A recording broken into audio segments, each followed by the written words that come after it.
So thank you everyone for joining. Hopefully you're all finding ways to stay warm for this tough time. Looking ahead to a fun Valentine's Day, maybe on Sunday. The story for us today is very similar to how it's been the last couple months. So after a quick review of our discussions that we had last time, we will have some brief comments from John, Nathan, and our guest today, Lindsay Honeyegger, to help provide some context for our discussion around sustainability opportunities in operations. And then we'll have an update from Emma, Natalie, and Michael on the student subcommittee discussion on the same topic. And then we'll take some time to review the operations focus areas that were distributed earlier this week before leaving the bulk of our time here together, at least 50 minutes for our group discussions. So just checking in on our timeline again, we are still making our way through the opportunity evaluation discussions. Today, again, focusing on the operations area.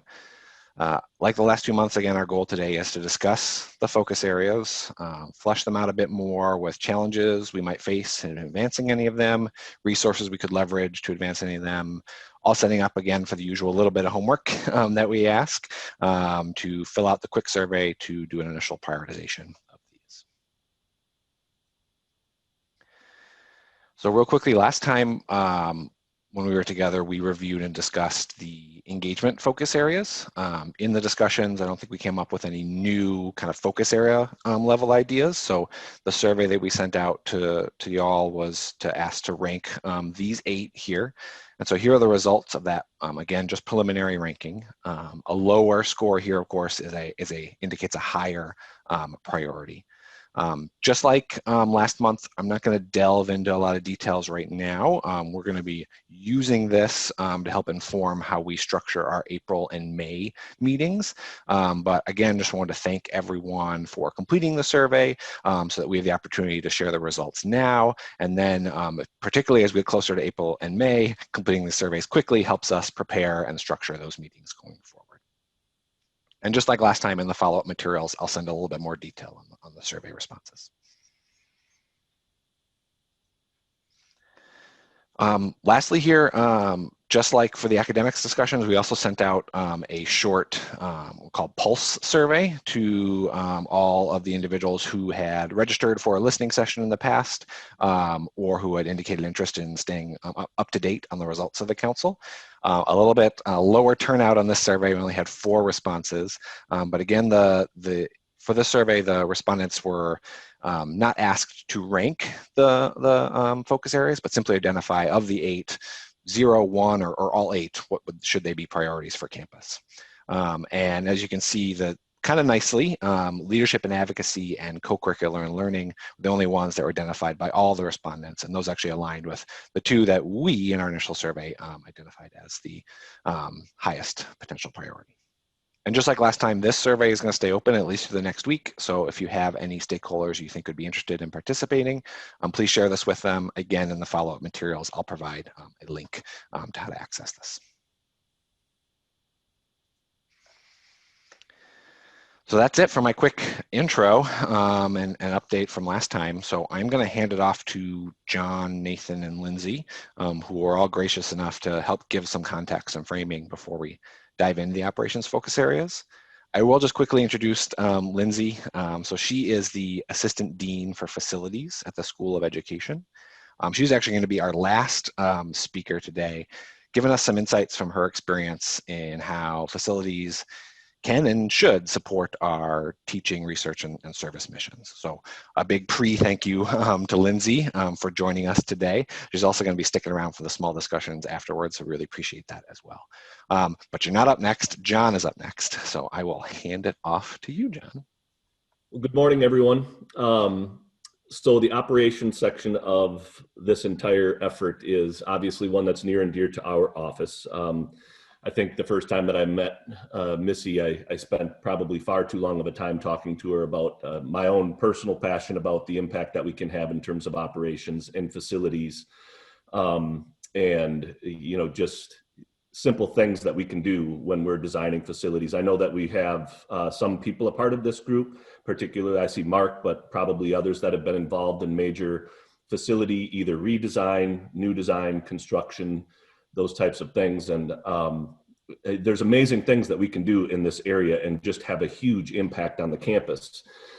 There are some considerations and sometimes some difficulties in doing what we want to do, depending upon the type of project. And I think we need to be aware of that as we go forward. But, you know, if it's a state-run project where we have to go through the Division of Facility Development, and then depending upon the Department of Administration and the administration that's in the state capitol, there tends to be differing views of what we can and cannot do, and it seems to rotate every time the administration changes. So, you know, at one point we were allowed to do LEED certification in buildings when we were designing them, and then all of a sudden we weren't, and we were handed a new playbook on what we could and could not do.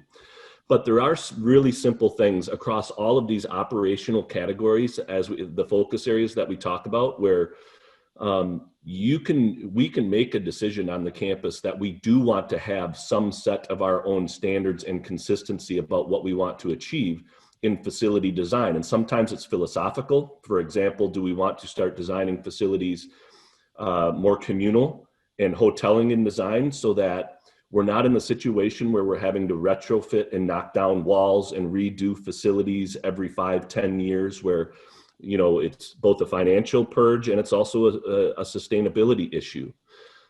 Certainly the way that we do landscaping around the campus, the innovative ways that, you know, we can take advantage of stormwater retention to irrigate, and the way that we can take care of green technologies. I mean, there's all sorts of things that we decided, particularly in the Nicholas Recreation Center design as we were moving forward, that, you know, maybe we weren't restricted from the DFD playbook, but we could make our own decision about how we wanted to do that. For instance, all of the irrigation, I can't remember the number of trees and bushes around the building, but there's, I want to say 80 around the building. As you go around the building, there's no irrigation. It's all done from stormwater retention, from a tongue and groove irrigation system, so that we would not have to turn on faucets and everything to water the plants. Of course, the sustainable transportation, trying to go green there. There's just, to me, there's limitless energy in this area and limitless impact that we can make as we go through this entire project. You know, just even from the way that we demolish buildings, both the Nicholas Recreation Center, which took the place of the Southeast Recreational Facility, and the Natatorium, they're going to come in at above 97% recycled materials from demolishing those buildings. So they end up in the right places. And these are all kind of initiatives that started many years ago, but we're really invested in them. And I can tell you from my boss's perspective and the chancellor, we know that there's a lot of hay to make in this particular area. I believe that this is one of those areas that Vice Chancellor Heller will be following very closely. And, you know, the more autonomy that we can get in a lot of these areas, particularly in planning and design, or lab renovations or lab construction, where we're paying for it fully, or gift dollars are paying for it fully, and we get more authority to do what we want, it's critically important that we do develop these consistencies about what we want to do with sustainability across the entire campus in all of these areas, to make sure that people know what the expectation is when they move into a project. So that's a lot in a few minutes, and I don't know how much time you wanted me to take. But yeah, this is going to be really exciting for me to watch this work happen over the course of the next several months. Thank you for giving me some time, Alex. That's great. Thanks, John. Nathan, I think you're up. I am. Do you want to bring up those slides? So I'm Nathan Yondel, Office of Sustainability. We've all spoken a few times at this point. And I am taking the place of our Campus Energy Advisor, Josh Arnold, today to talk just briefly about our resilience commitment. So he would do a much better job of this than I probably will, but I invite you to reach out if you have any questions about anything that I say, and I'll help you find the answer. And I'm also going to drop the website for the resilience commitment in the chat. So you can feel free to check that out at your leisure. So the resilience commitment, was signed by Chancellor Blank in November of 2019. It's administered by an organization called Second Nature. They also have a couple of other commitments, a carbon and climate commitment, each of them focusing slightly differently on how higher education institutions can address climate change, basically. And the one that we signed takes a more holistic, broad approach to climate change mitigation and adaptation by thinking about it in terms of this idea of resilience.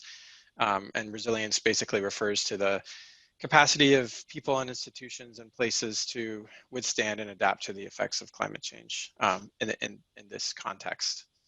To give you a quick sense of the timeline, which you see in front of you, it's a multi-year commitment process, and then it sort of continues after that. We are in the beginning of the second year. So what we've essentially done is move from the organize piece there, leading up to year one, where we organized a campus community task force, and now we're moving into the assessment stage. You could probably switch slides, Alex. So I'll just go really briefly through the kind of what to expect from the resilience commitment. So Josh has done a wonderful job of creating campus community connections over the course of the last year. This is kind of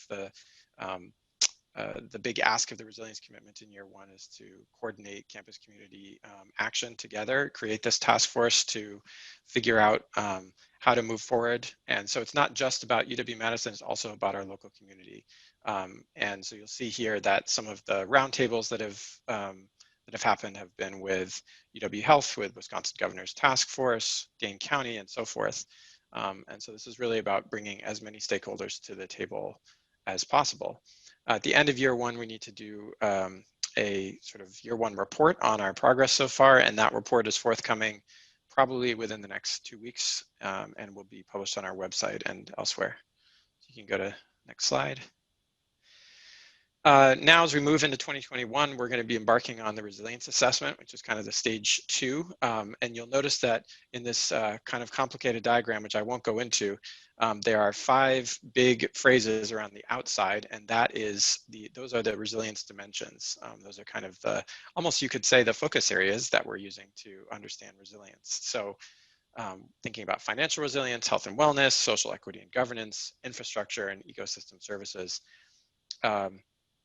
So all of those matter as we move towards climate adaptation and mitigation, this comprehensive sense of resilience.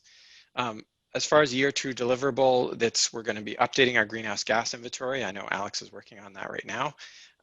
Developing working groups to build out our assessment of campus and our local community as it pertains to these resilience dimensions.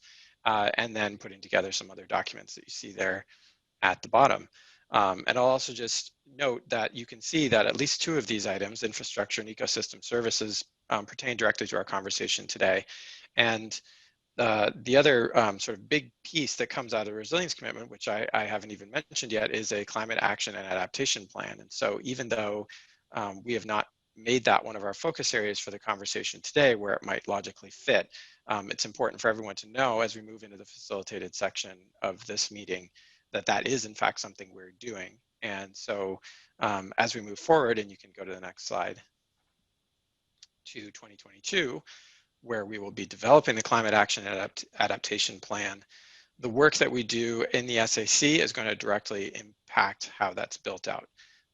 So we see these as fully complementary efforts, and in a sense, we're doing some of the detail work early here that's going to help inform the climate action and adaptation plan. By having conversations like the one that we're going to have a little bit later today. And you'll see too that this plan is going to have measurable goals which will extend over a period of time. So we're going to be trying to hit the urgent stuff, and we're also going to be looking into the medium and long-term future. And I think that's probably good. I can hand it on to Lindsay, and thank you.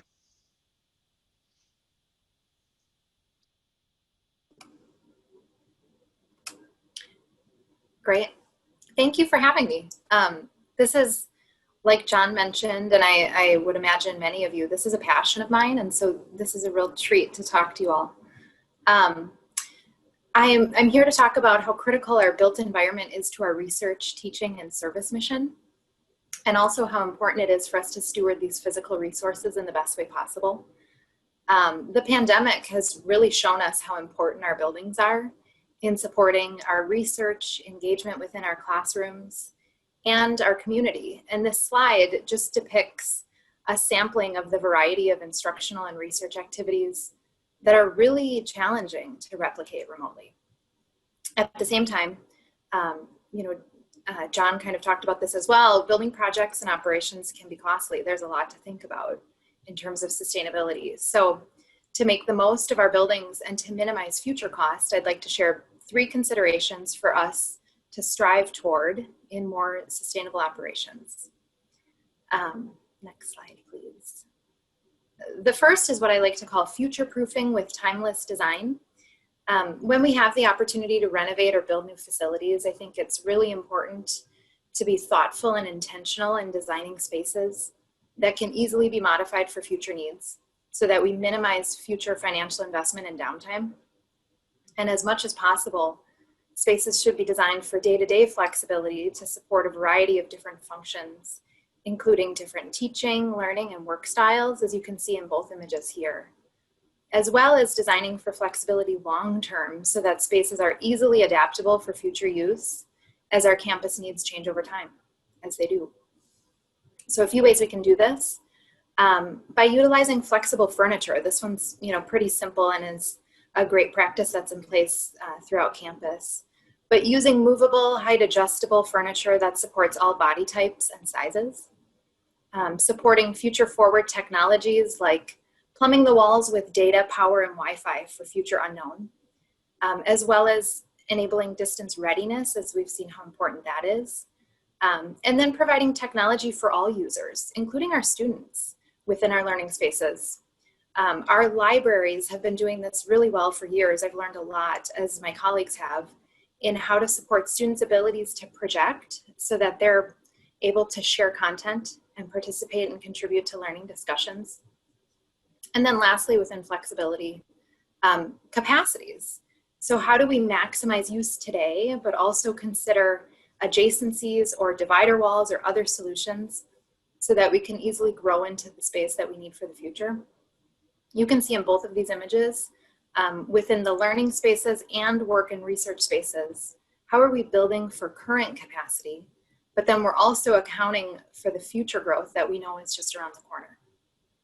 And the next consideration is wellness and well-being, which is such a critical component to enjoying a space. And it really leads to improved learning outcomes and productivity. 2 items here that I want to highlight, sunlight and views of the outdoor. We all know how positive and beneficial those are, even if your view is not the best. So on the left, on this image of the Learning Commons, you can see the sunlight permeating in through those windows, but the view is actually to the interior of the building. So it's not a great view, but actually just having that sunlight come into the space has benefits on well-being. And then the use of color. This is such a low-cost investment with such a huge impact, but color really affects mood and can really signal behaviors within a space. And so you can see again in that left image, that space is a high traffic thoroughfare. And so we painted the ceiling dark and it really sets the tone for quiet, hushed voices. Versus the image on the right that's more vibrant. It's a collaborative research space for collaboration and focus. Next slide, please. Overall, we want to create spaces that are warm and welcoming, like the space on the left, to invite users in to enjoy spaces and one another, which leads to my last topic, inclusive design. We want to design spaces that demonstrate that everyone belongs here and consider different backgrounds, abilities, and identities. To do this, inclusive design requires that we, of course, engage our users, which we do throughout the design process, but how do we seek out diverse perspectives and recognize how critical representation is in designing spaces for all users? While designing Legacy Hall, which is the right image, it's a visual representation of the School of Business History, and it has a strong emphasis on diversity and inclusion. We realized that we, during the design process, really lacked the voice of students and wanted to make sure that we were on the right track in sharing how critical diversity has been to the school's history and continues to be in a way that was authentic and resonated with the students. So we conducted focus groups. We brought students in And we, we asked questions if we were kind of hitting the mark. And we did this at a point in the project where we still had enough time to pivot if we were off track. Other inclusive design elements we consider in all of our projects. Gender inclusive restrooms are really important. Wellness spaces, lactation rooms, prayer rooms, changing stations in women's restrooms and in men's are just a few examples. So finally, we want to follow universal design principles. You've likely heard of universal design principles to move beyond ADA requirements toward actual usability by all abilities.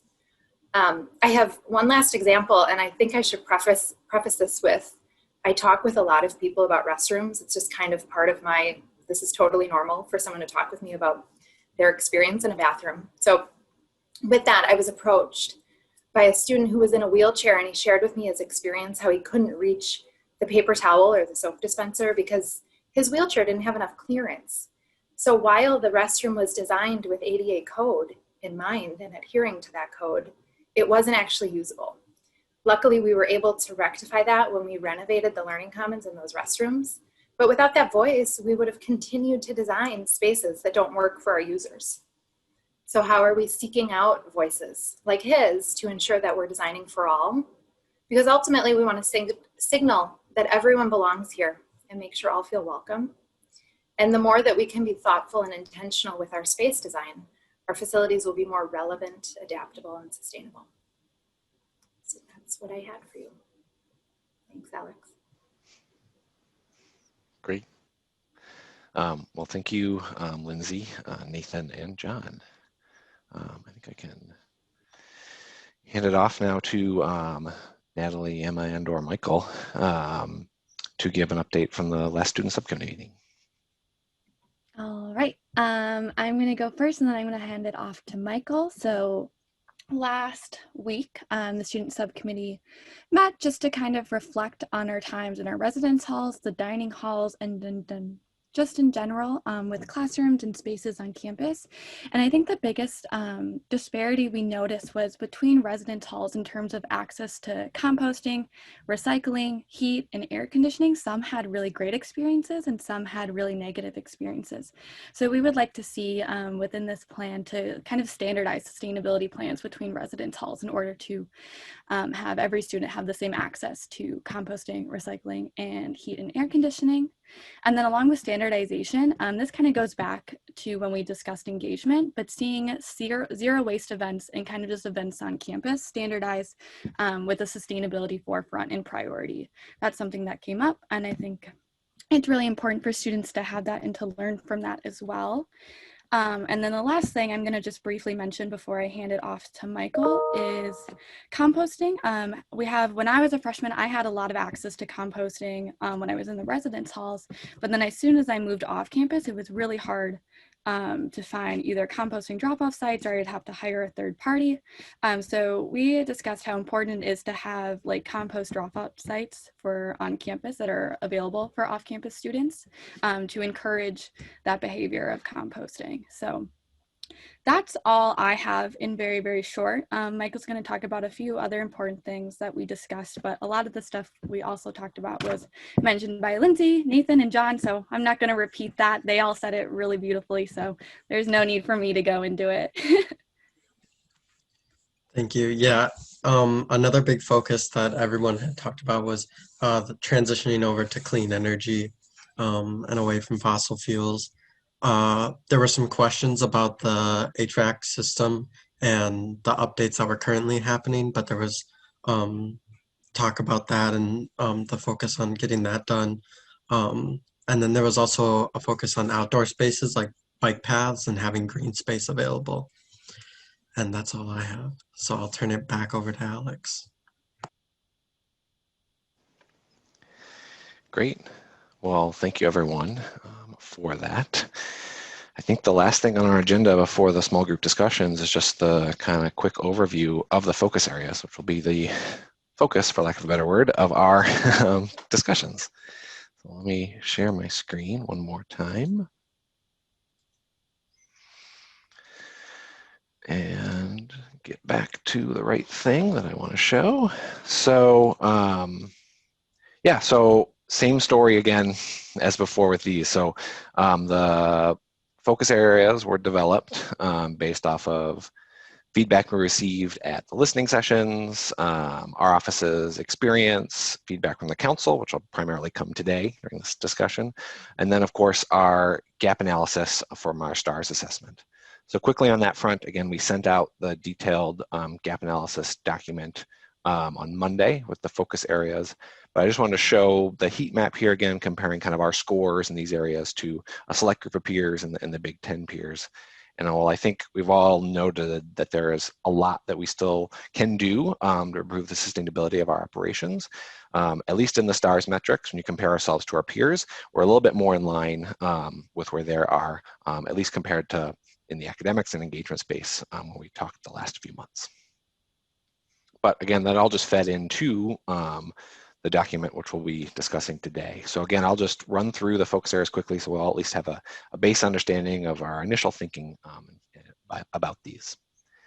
So the first one on our list here, again, in no particular order, planning and design, is really around standardizing and prioritizing sustainability in new building design, kind of how a building is laid out, and a lot of things that Lindsay and John touched on, and campus planning, the idea of kind of where the buildings actually go in our space and how we use all the space in and around campus.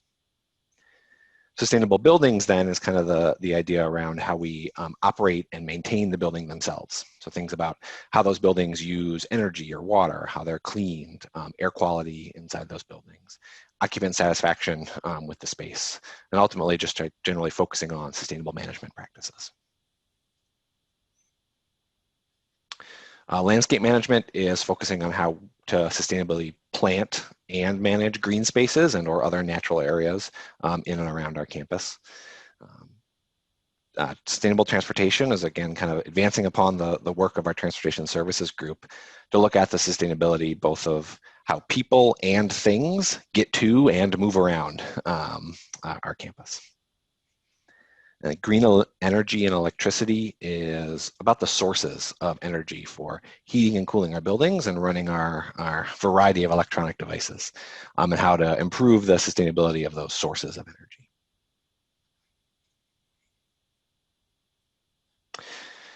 Resource management is kind of the idea of moving beyond thinking about waste, more thinking about resources, thinking about what is brought onto campus to ultimately minimize and ideally maybe eliminate the generation of waste in our processes here.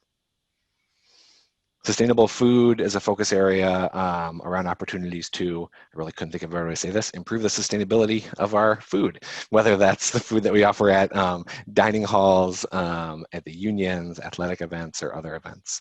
So this is looking at where that food comes from and what particular types of food is offered and the packaging of that food. And then the last one on the list, sustainable procurement. So around building sustainability into the procurement process, thinking about both where we procure a variety of goods and or services and which goods and services we choose to procure in the process.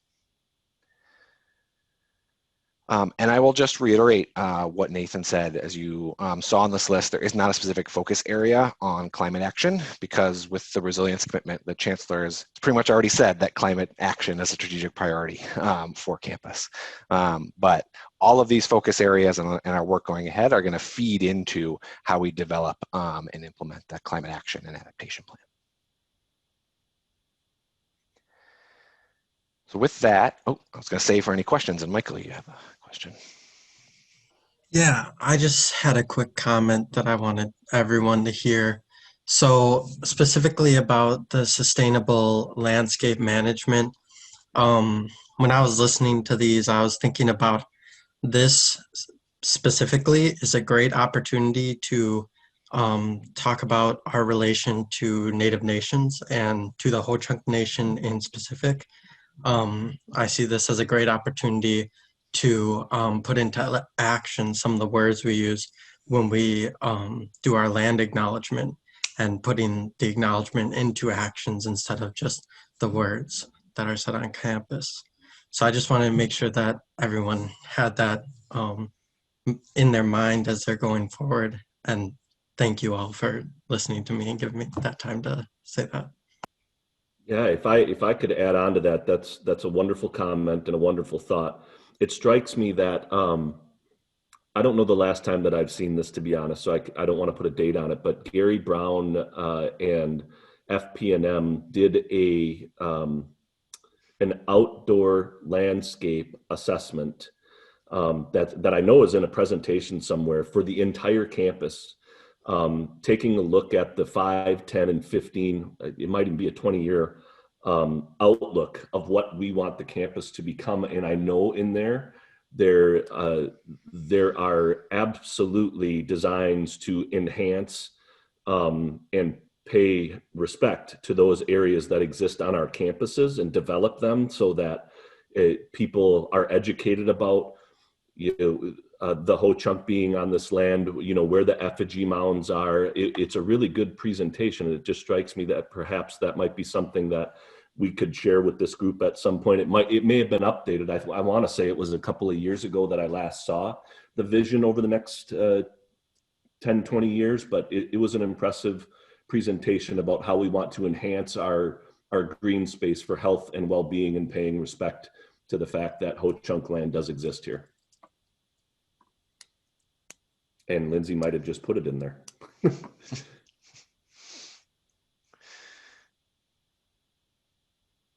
Great. Thank you for those comments and that fast link, Lindsay. Appreciate it. Any other questions on focus areas or anything else that we've discussed this morning?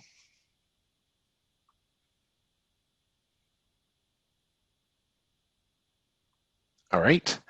Well, with that, I think I will hand it over to Deb to set us up a little bit while I work on getting the group set up. Okay, thanks, Alex. Well, basically, we will be doing the same thing we've done in the previous sessions. I know some of you weren't here, though, so I will go over that again. We're going to be discussing the focus areas that Alex just kind of gave us the highlights on.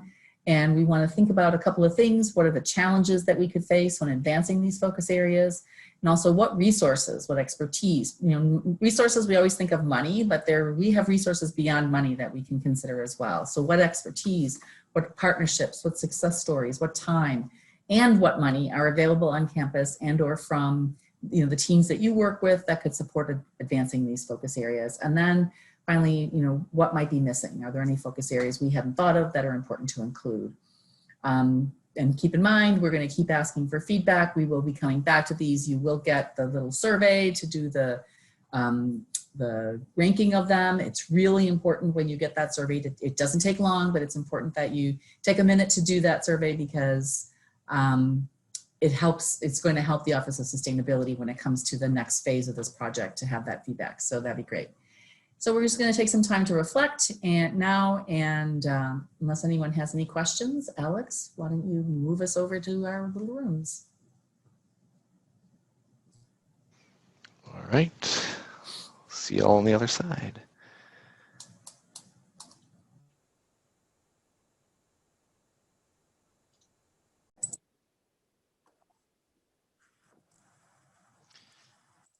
All right, so I think everybody knows the drill here, but I will start sharing my screen and we can have a peek at these.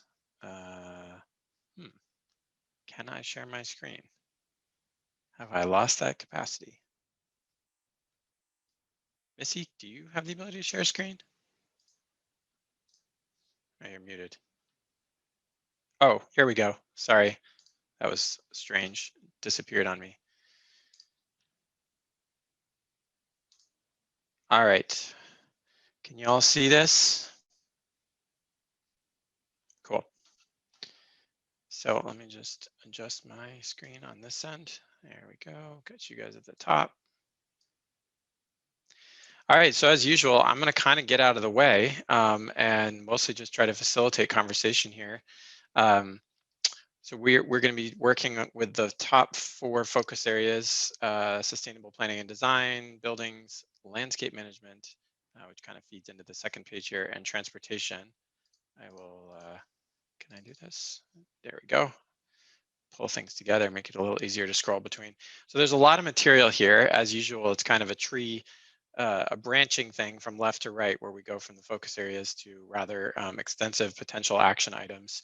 And as a reminder, we're really kind of talking about debating, working through the focus areas themselves, but all of these other pieces, i.e. the issues that triggered the creation of the focus areas, the possible initiatives that we might undertake as an institution, and then of course the specific action items are all fair game and all relevant to the conversation because they kind of help make concrete what the focus area means.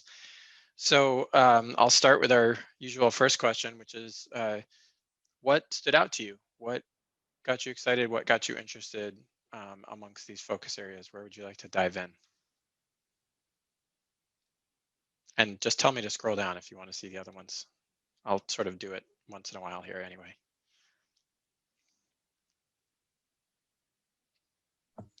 Well, I can start. I kind of already said it, but the sustainable landscape management was really interesting to me. Because when I think about sustainability, I think a lot of the tribe's actions and what they're working towards right now is sustainability, and they're leading a lot of the fronts on that and pushing for a lot of activism. A lot of Native activists are pushing against all the things that are not helping this or the environment. And so when I think about this one in particular, I think about the Ho Chunk and being able to work with them to create a landscape that is more respective to them and their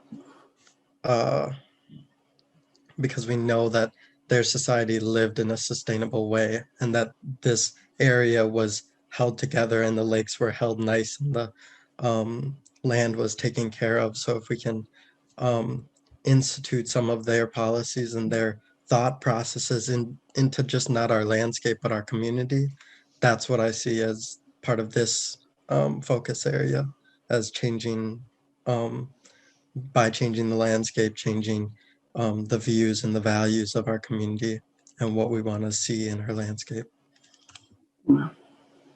Thank you so much for this. Is Nola. I see that the text is hidden. A part of it seems to be hidden. There's a line between sustainable landscape management. I don't know what that line is. I just okay. I just pulled the pages together so that they weren't. Oh, okay. There wasn't as much of a gap. Okay. Okay. Should be all the material here. I want to concur everything that it just shared. You know, I have a background also in sustainability, but you know, over the years, I'm an alumna of the university and have worked here for years. I first came here when I was 17. And I remember it used to be a part of the community where, you know, we used to see rabbits just kind of playing and snuggling under a bush here and there. And, you know, and I watched over the years the development, but it's developed in such a way that we've not taken advantage of the gifts that we have in our proximity to the water. We have one of the most beautiful potential landscapes in the country. We have something very unique being upon a great lake, yet I don't see us really emphasizing that beauty, but we're building up and around it. There's such, it seems to be that paths and places are designed for preference, I'll say mobility, right?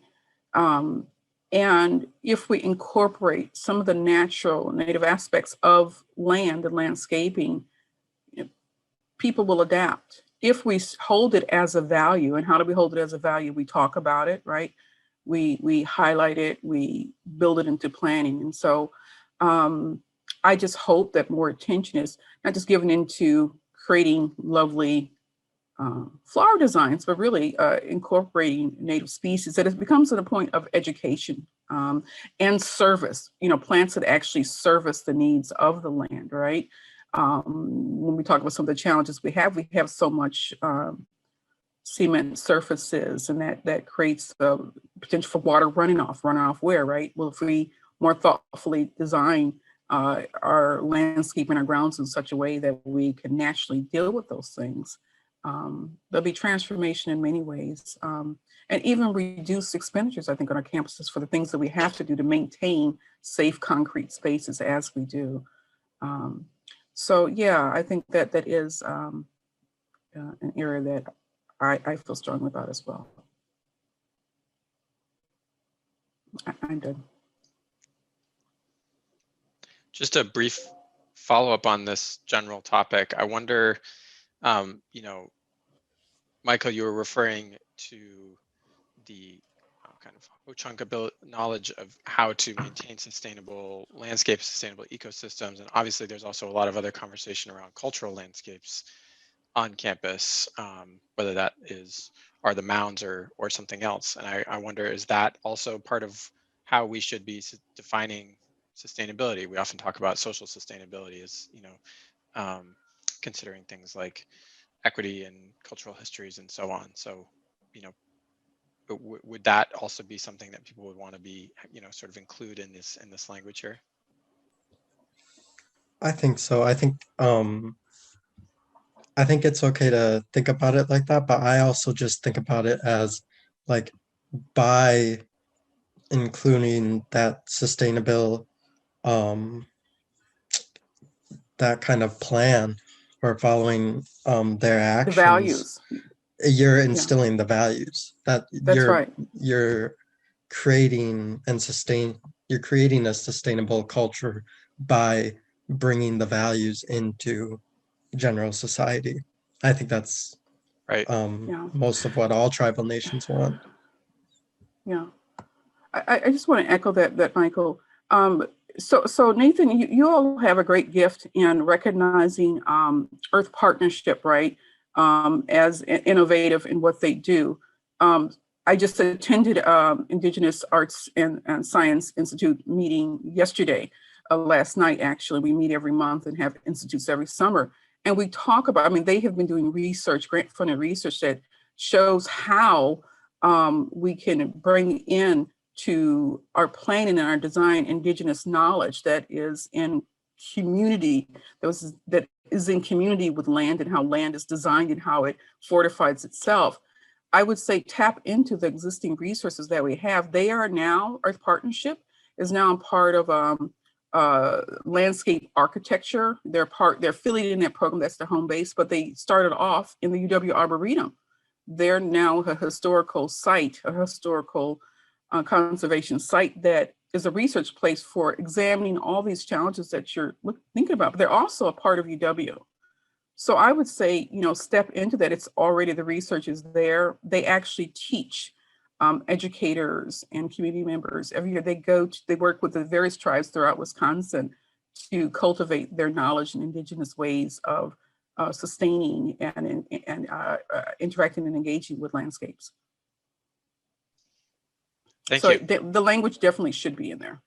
Right. Thank you very much. That's a great recommendation. And these things will be addressed, just like Michael was saying. When you look at the Indigenous knowledge of the land and relationship with the land, those values and those practices are kind of inherent. You know, we have to say it. We have to distinguish it, I think, in the language when we educate people that look at this. But those practices are inherent to sustainability of the land. There doesn't have to be a word for it because that's just the relationship. It's inherent. I just taught a class in environmental justice and it taps right into what they're talking about. This one here is called As Long as Grass Grows, you know, the Indigenous fight for environmental justice. And it talks about the disconnection between their culture and the way Americans typically use the phrase environmental justice, because it's just inherent in their worldview, right? And so we have to create a bridge for facilitating those perspectives. So.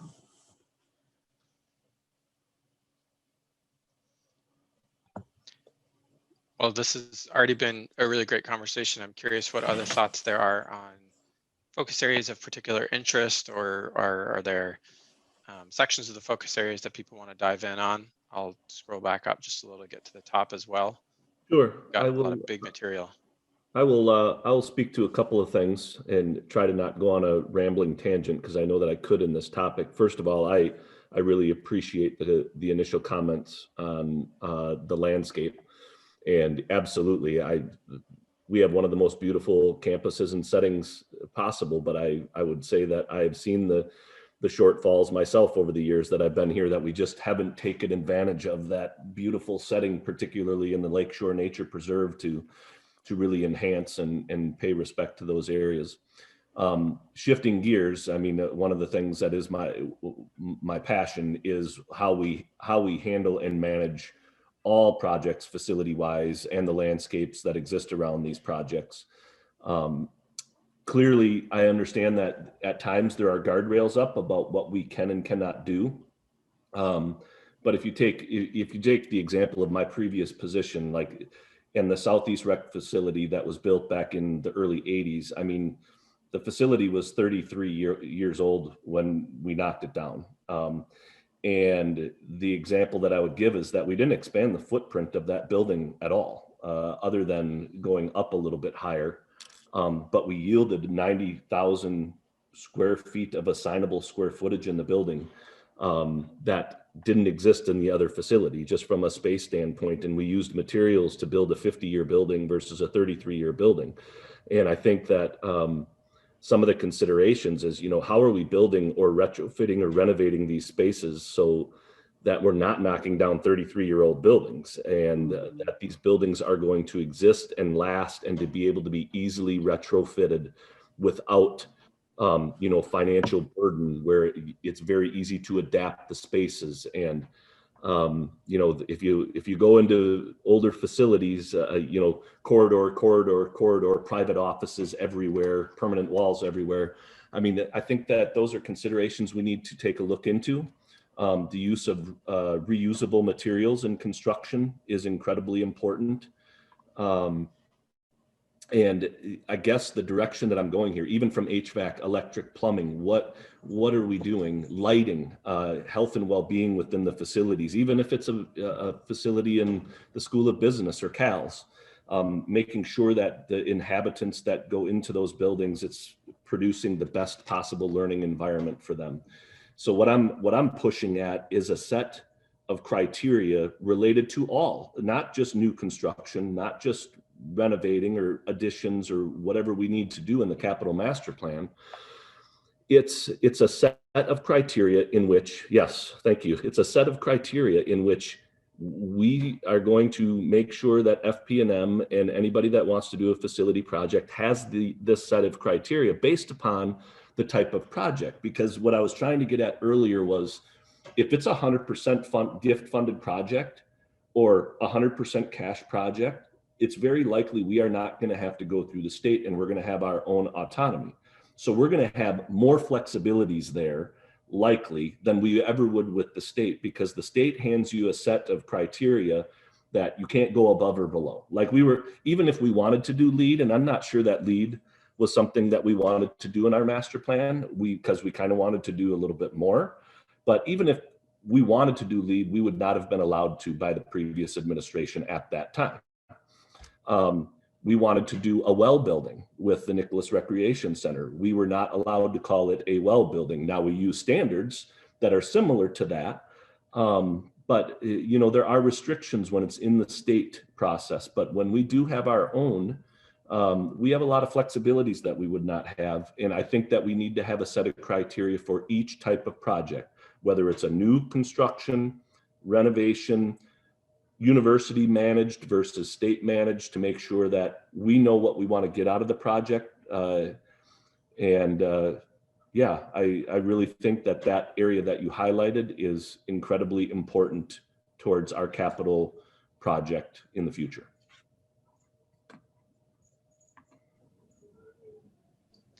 May I ask?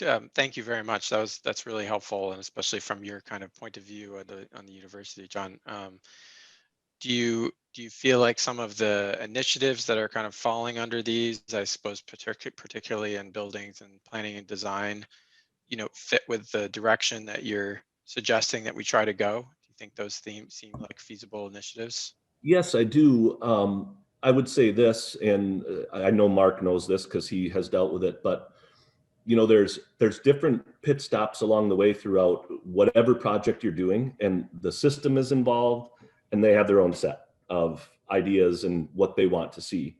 You know, there's obviously university folks that are involved, and you've got to listen to your constituents about what they want. Then the state's involved, then the State Building Commission, DOA.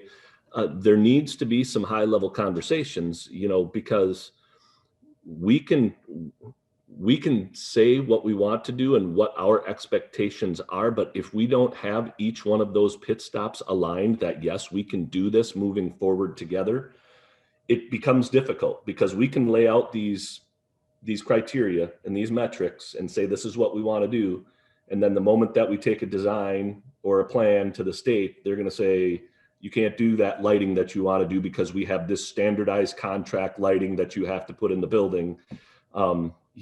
It's those types of conversations that I think are going to be critically important to make sure that we don't put ourselves outside of a box that we can't execute. But I believe that we're heading in the right direction with this. Yes, absolutely. I'd say that's also true on the operating side. Once the buildings are built on the operating side, and you know, there are units on the campus that would love to do some things that the campus won't even allow them to do, right? So, for instance, union council at the union has asked us to move to gender-neutral restrooms for the last 3 years, and the campus won't let us do it, right? So, even though our governing board and we have the money and we would you know, spend the money on it. So so on the operating side too, there's just there's a myriad of, you know, from system to campus to the individual units back up to the state. So but anyway, I was going to ask about transportation. Yeah. So I'm trying to see if I'm reading into the, so is this mostly about local transportation and once you're on the campus, or like when we designed Union South, we designed it to accommodate light rail. Like there was going to be another set of tracks that would allow people to, you know, travel on light rail from Middleton or beyond to Sun Prairie, right? And there'd be 3 stops on the campus. And are those kind of big ideas still being pursued, or is it all about Madison? I would turn to Missy and John probably to answer that. We focus in our language here more on campus-based solutions, but also you know, questions of telework and sustainable transportation might also include things around people traveling to conferences and other sorts. So, you know, whether that's green offsets or whatever, you could see at the bottom, green travel guidance and carbon offset purchasing systems. So that's sort of jumping past the Middleton range to the national and international range. But again, I would turn to Missy and John if they have any comments there, or anybody else. Oh, go ahead, John. I was just going to say, in regards to the light rail, I think that's more of a collaboration with the city. That was a conversation that was ongoing prior to the Scott Walker administration. And then, as I understand it, that administration kind of put the kibosh on the planning and execution of any of that for the time being. Maybe this new administration, based upon what they're saying in regards to the initiatives that they're interested in from a sustainability standpoint, that it's time to reinvigorate that conversation. I do believe that the way that I interpreted it was talking about, you know, all of our entire fleet vehicles being sustainable, whether that be electric or other, you know, and to try to decrease the amount of personal vehicles that are on the campus as a whole, you know, especially if we start to go to a hybrid sort of telecommuting world post-pandemic. I mean, that's something that is a real low-hanging fruit opportunity for us, I believe. And if I was just going to add real quick, like consideration for visitors. Chris talked last time about how many visitors our athletic events bring in. So this broader consideration for that kind of campus access and accommodation. Yeah, I saw that, this is Noel, I saw Alex just kind of put up a note. I just wanted to give emphasis on sustainability, sustainable food. I was able to be one of the data verifiers for our food practices, our procurement practices. And I'm surprised at the lack of choices that we have with regards to other protein sources, as opposed to the emphasis upon meat.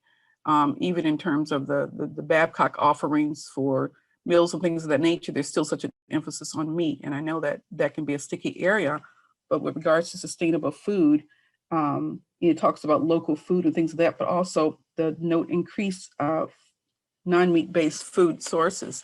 I mean, other than salads, right? Vegetable sides. I like, even when there's meals or big event items, it seems like if you choose vegetarian, you get the short end of the stick when it comes to, the meal choices. And I think that there's a great opportunity there to think of it, because I eat that way, and it's not necessarily a money issue. It's more being creative.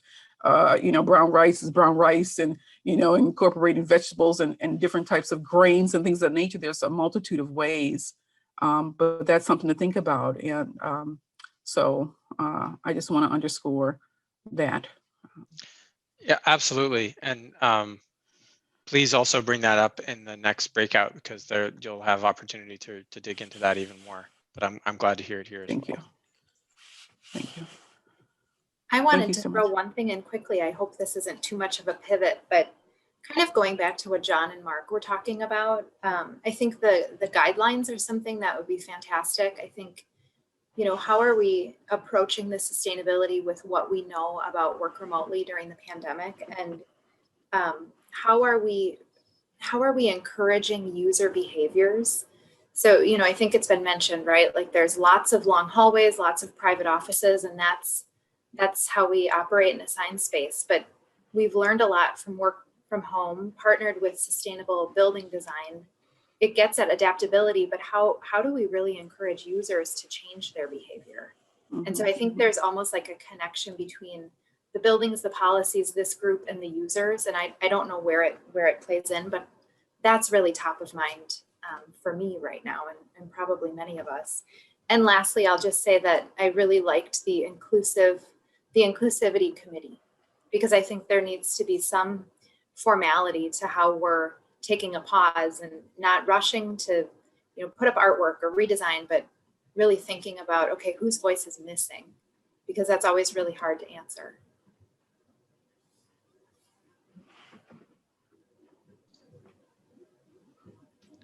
That's a really great point. Thank you. My mind's still a little blown that there was the idea of light rail coming into. I know. I was like, I didn't hear about that. Yes. If only. Yeah, it was an active conversation until 2010 for a while there. Well, might be the season. I know we're going to kick out in a minute. I just wanted, Lindsay, you brought in students in your inclusive design, and just those kinds of examples of how to do that, I think would be really valuable to gather up and make available for other programs. Yeah, I think Earth Partnership on that. Yeah. Sorry, go ahead, Nola. No, I was saying Earth Partnership on that too. Yeah. I think we're about to get bounced, but this has been a really.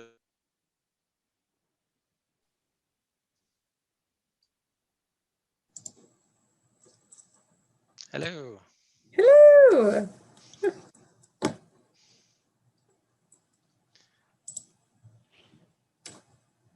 All right, get my screen proper here. Nice to see everybody. Are you our monitor? I'm sorry?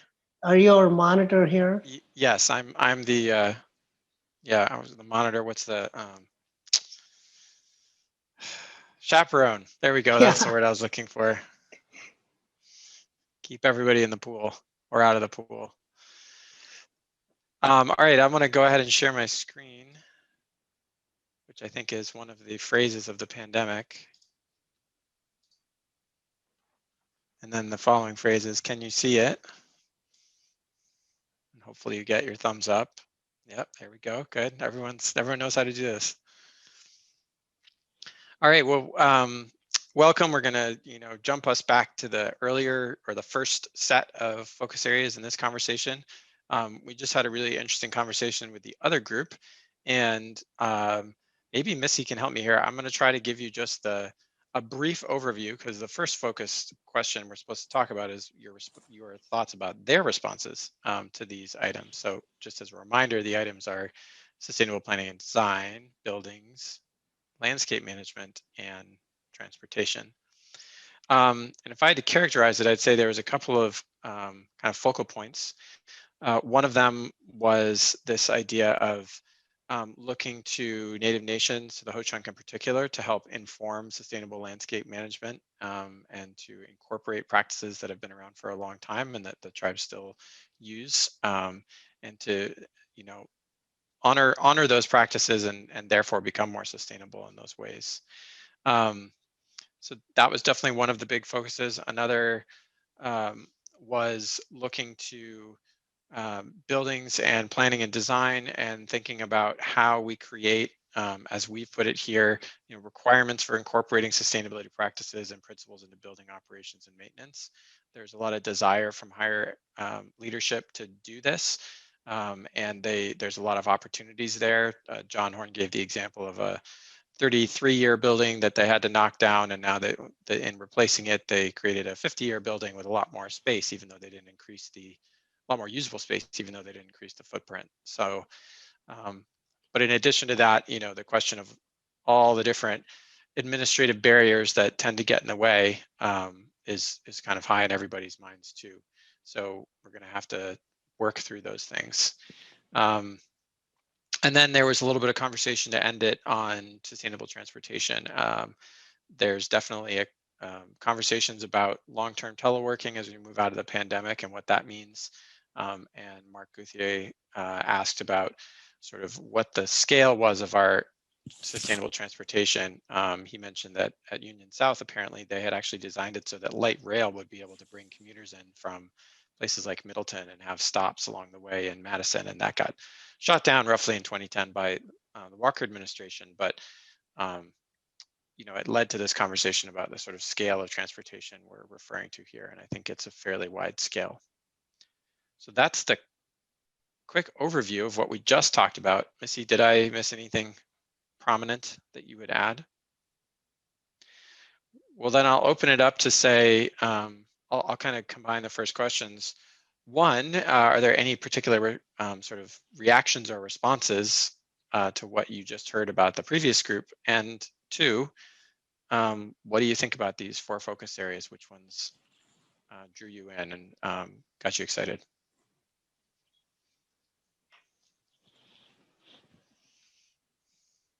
Okay, everybody in the pool. I think all of these are exciting to me. So when you look at buildings, they say that they take 30% to 40% of all the energy consumed. And I think there's a huge potential for doing something about future buildings. Obviously, we can do retrofits, but that can take us to a certain extent. But beyond that, it's planning on. We had a presentation from our dean a couple of days ago on what the engineering campus is going to look like 20 years from now. And it'll be good for our faculty. There's some committee there. I'm sure they're going to hire some architect for them. What type of thing that it's going to look like. They'll have some other committee. And eventually they're going to look at the bottom line and do bidding and buildings.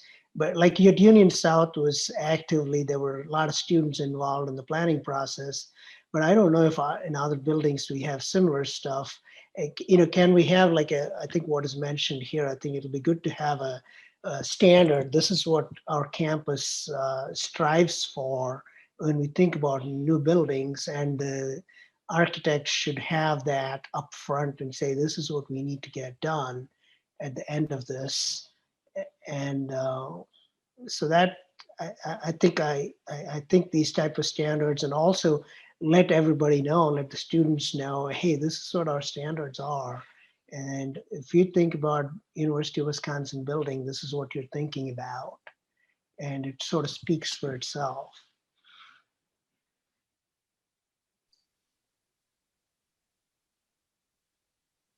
Yeah, I think you covered a lot of really great ground there.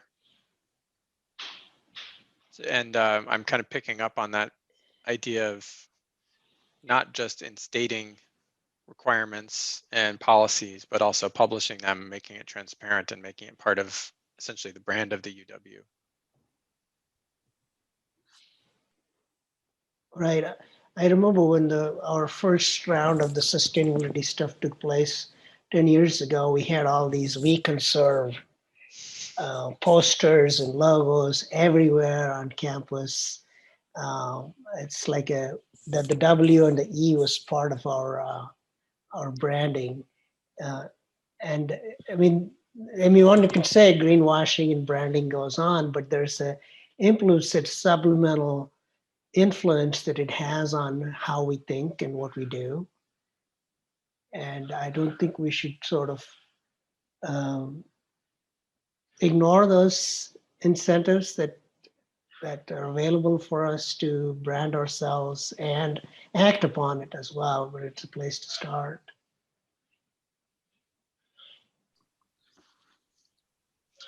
Yeah, that's a really great point. We often talk within the office about those darned "We Conserve" stickers, but they're not only very, literally sticky, but they've stuck in people's minds. That's clear. A lot of people still talk about them. I would just like to mention that I really love the point of add assessment of classroom spaces into the end of semester evaluations. Some of our instructional spaces are interesting. Some of them are excellent. Some of them are interesting. Some of them have sustainability issues beyond environmental, with things like temperature control, and it's 80 when you're teaching and you can't fix it. So I think that would be useful.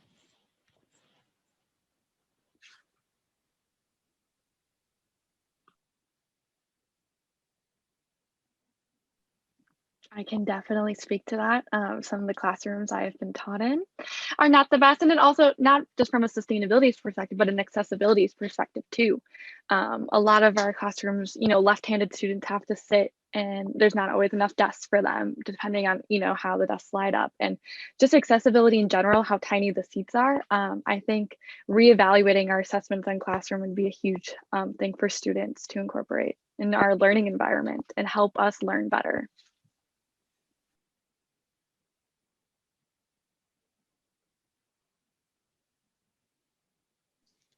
So I really like the focus there of we wouldn't just be creating policy from on high, we're beginning from the point of view of behavior and, our sort of end users being students and working backwards from there.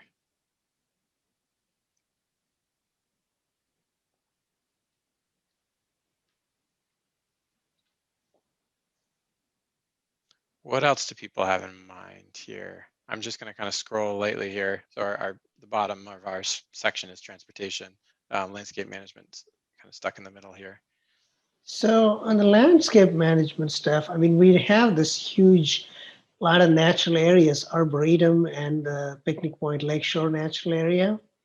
And I have heard anecdotally from students or specialists in the native or landscape architecture area, the Lakeshore Nature Preserve is one of the worst preserved nature lakeshores. And, same with, Arboretum was developed, in the CCC era, but in our state, we have native knowledge in the Menominee Nation on how they manage their timber and the trees. And it's possible for us to showcase some of those practices on the lakeshore and in the Arboretum, and pay respect to our nation and also their knowledge, and help us make it part of our education program as well. I think it's a resource that's waiting to be tapped.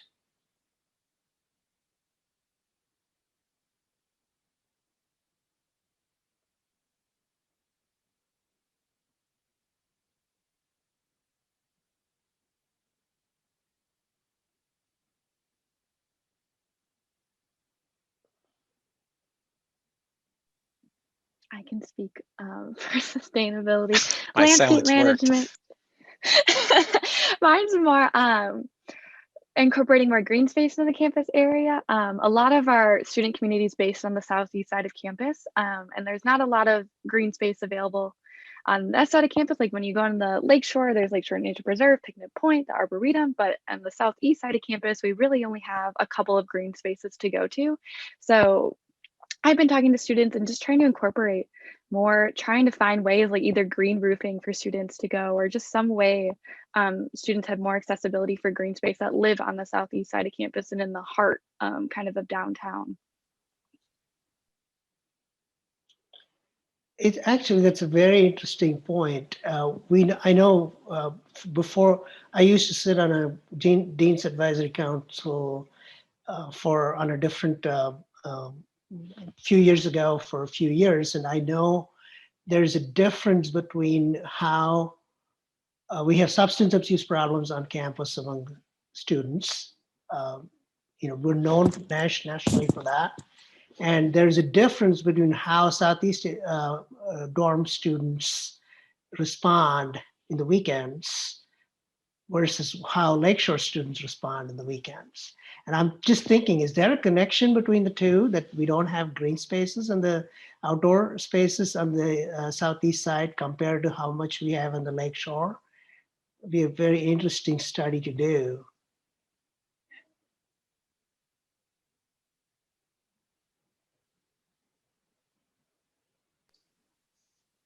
And that equitable distribution of green space across campus and having that access, I think, is important.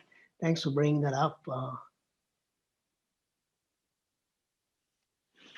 The beer to tree ratio study. Yeah, it looks like Nathan already read something like that. It's going to be my grant title. Yeah.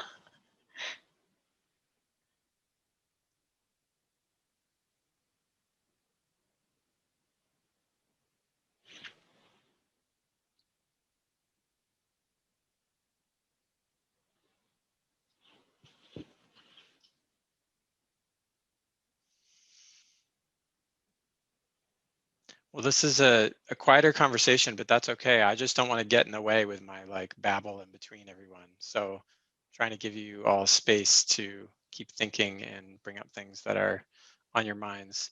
I guess I'll just point maybe as a spur to the other questions in our focus conversation, which are basically, what are some barriers that you see for implementing some of these ideas, prioritizing these focus areas, and also what are some of the assets that we have on campus, whether those are campus-wide or ones within your own units or departments that you can think of that we should be leveraging.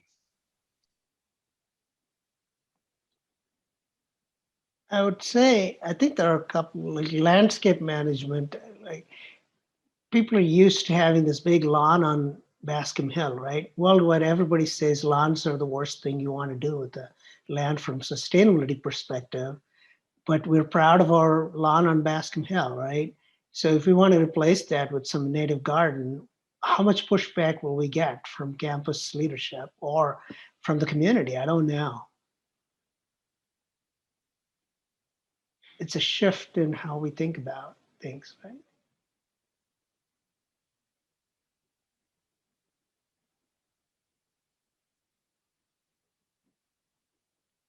I think those barriers are very deep, run very deep.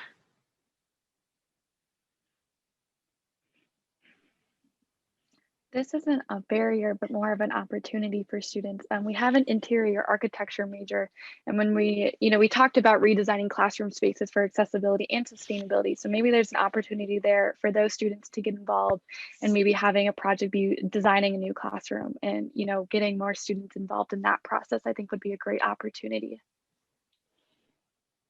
Yeah, so our campus is known for its landscape architecture program. And I think there's probably a huge opportunity for us to have a lot of student design aspects and how can our landscape be transformed. to make them sustainable. I mean, like Eagle Heights is still full of lawns, right?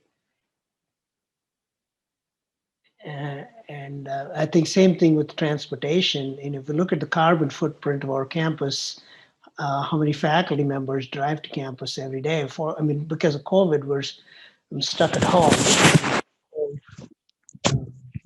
living room here, but we're still, I think majority of faculty still commute, right? There's parking spaces. How do we transform that? Where do people live? How do they commute? I think these are very, very huge opportunities, I would say. Our breakout room is going to close in about 20 seconds, but I would reinforce that. It seems like it's hard to look at the pandemic and think of a lot of positive things, but we can certainly look for some opportunities as people have become more used to working from home. Those who have been able to keep their jobs, one wonders what the possibilities are for less transportation going forward. All right, so we'll just go through each of these and think about those questions. What are the barriers? What are the resources? Is there anything about these that you noticed that's really intrigued you or excited you? Maybe that would be a place to start, just to get us thinking a little bit, kind of get our brains sort of in this space. And we are a small group, so I think we could just maybe I'll start a little bit, maybe a big picture, perhaps it'll touch upon. It can touch upon all of these. I think campus-wide, our infrastructure is like a little village or like a little section of a city, and the impact we can have from the facilities, operations, infrastructure, food, all of that can be quite sizable. We have probably one of the largest footprints in the Dane County and in the Madison area, and doing what we can, and also and publicizing it is a huge opportunity, because infrastructures are long-term things. You start on it, it'll take 10, 15 years for us to show, but it is a place you had to start somewhere and build up from there. And I'm glad that we're talking about it, and from a central perspective on planning, looking in a very long term. Yeah, we are like a small city, right? I mean, I remember when I did my orientation, I think that might have been the term that was used, that this is a small city. So let's keep that in mind. This is an area, I think Alex said it, John said it, that we could have a big impact by doing things in this area. So things that you see that you notice about it, things that might intrigue or excite you about this.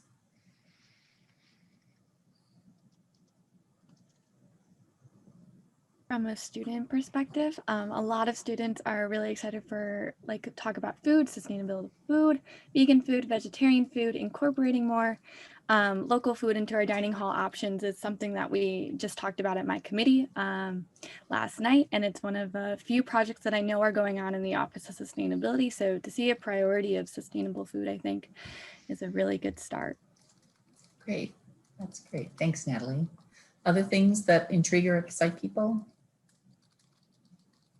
Yeah, coming from, I guess, the graduate student perspective, I'm in the Nelson School, and we talk a lot about green energy infrastructure. And so I know that divestment is a really interesting and prevalent topic for us. So I think seeing that green energy and electricity part on there is definitely something that comes up a lot with the graduate students. And I would be very interested to see where we go with that. Okay. Anything else? Anyone? So, go ahead, Jerry. One of the things is we have FH King students for sustainability who do, and the Biocore, Eagle Heights Gardens and things like that are in the campus area, that we have some experience of community participating in small scale gardening type of stuff.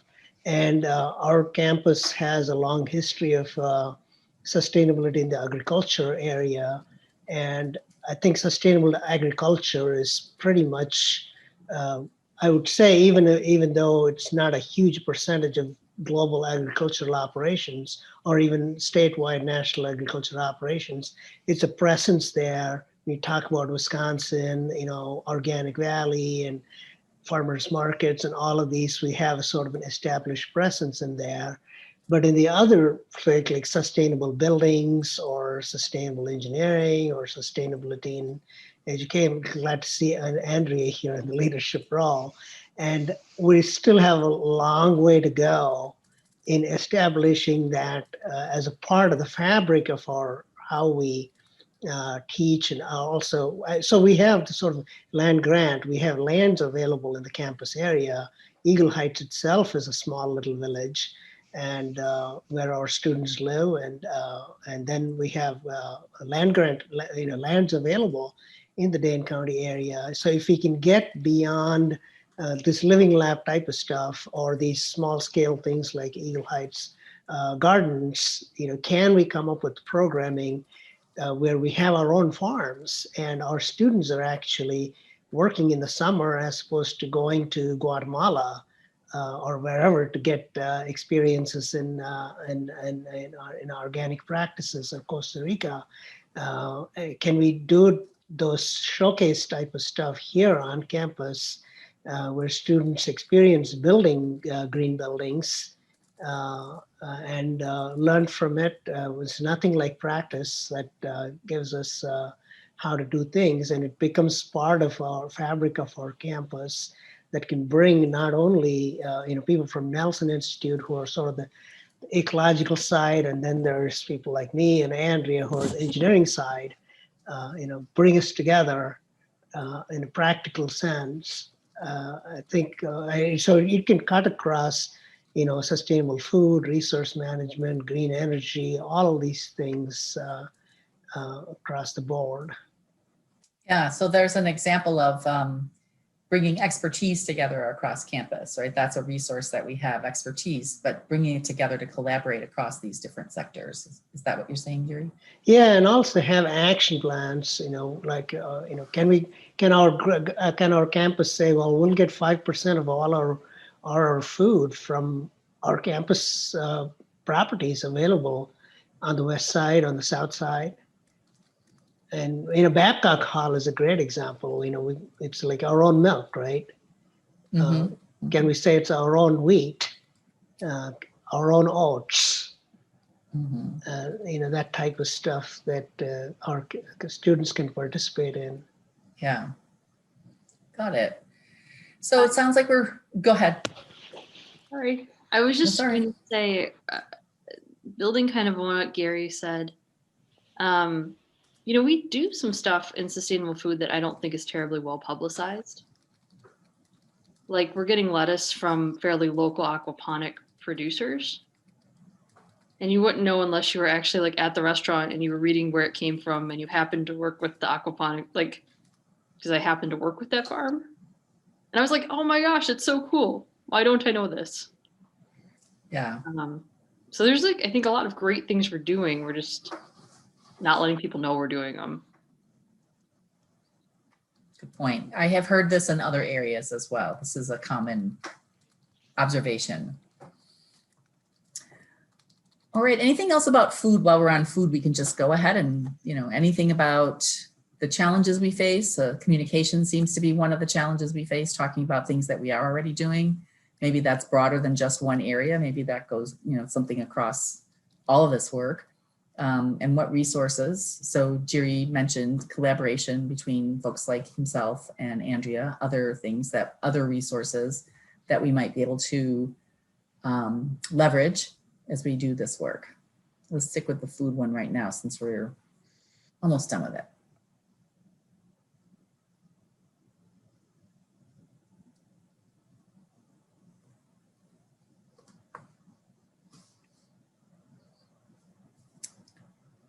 Okay, well, if we're done talking about food, then let's jump up to the top there and talk about the green energy and electricity focus area, challenges that we're facing,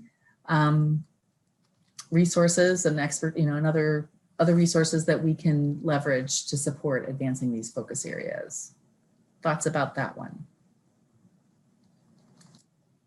Yeah, I think our campus can make a case. We'll get so much percentage of electricity from green sources. I mean, obviously we have our own natural gas electricity plant, we're not going to shut it down anytime soon because it's less than 20, 30 years old.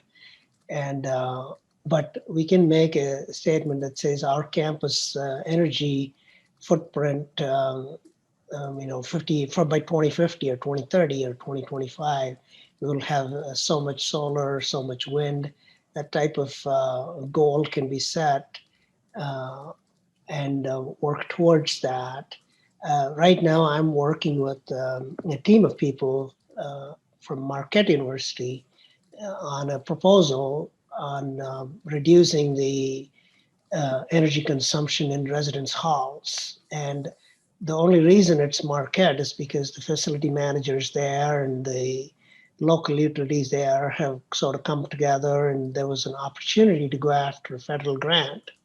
And I would have loved to have a program like that on our campus that puts MG&E and us and the campus together on going after, now, I mean, it's not a huge project. It's like a total $10 million project. But it's an opportunity that the only reason it's going to be centered in Milwaukee is because we haven't done our homework organizing ourselves. I think there are similar opportunities like that that we have to bring together the operations side. I mean, right now I forwarded a message to Andrea and Missy about one of our faculty members inventing a new material that makes buildings cooler. And so it's in the research phase, but next 10, 15 years, it's going to become part of the building fabric. Mm-hmm. And can we come up with processes where residence halls or Eagle Heights, we can do a demonstrator to advance some of these things, bring them closer to practice. And we don't have easy mechanisms for connecting the researchers with facilities folks at this time. I think that's an important area where we should try to do green energy and electricity perspective. Yeah. Again, that collaboration idea, right? Getting, as you said, getting our act together so that we can go after those sorts of projects would be an important resource that we have the expertise. It seems like what gets in our way is maybe our decentralization and not have a strong ability to talk to each other. Anything else about green energy and electricity people want to say? I was just gonna comment that, Gary, that's on my list of bridging the gaps. Thank you. Okay, great. Anything else about green energy and electricity? Well, we can go to resource management. I think you can still see that one. I think that one's up on the screen. Yeah. What's about this one? I can begin. I think, and Andrea kind of brought this up too again about communication. Like, we do have a zero waste team on campus. We have a green events team that can work towards zero waste. But a lot of the times that events on campus or just things going on campus aren't aware of those opportunities. So bringing aware to the resources that we already have, such as the zero waste team and the green events team through the Office of Sustainability, would be a huge step towards a greater campus community and bringing all of these pieces together. But then also once, we bring that communication side, then stepping forward to a zero waste plan for the whole entire campus. But just to begin by highlighting the resources that we already have is a great step.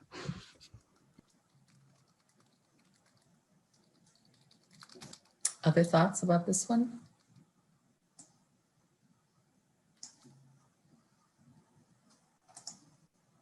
This one, I think, has a little bit of that procurement component to it too. So there might be some things to say about that more generally. I think, yeah, for our campus shopping system has a centralized procurement database, and some vendors are disqualified because they don't follow certain state regulations.